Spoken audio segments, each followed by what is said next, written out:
Radio 2M. Et si c'était vrai? Ouadi Adada.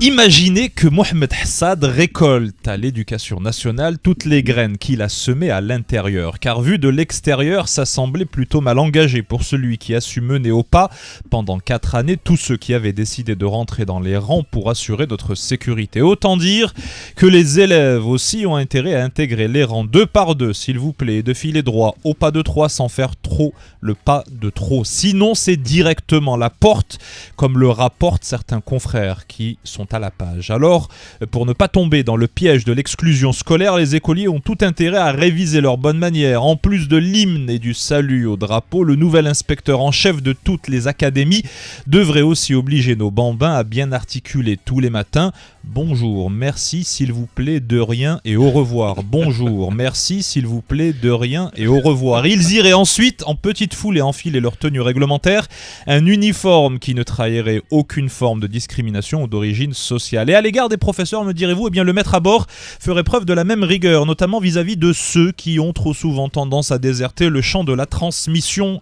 du savoir. Ils seraient alors définitivement classés parmi les abonnés absents et privés de fonction publique. Ils seraient alors perdants sur les deux tableaux, celui sur lequel on écrit à la craie, comme celui plus feutré recouvert d'un blanc immaculé. Ces cancres ne pourraient donc plus trouver refuge au fond des classes du privé.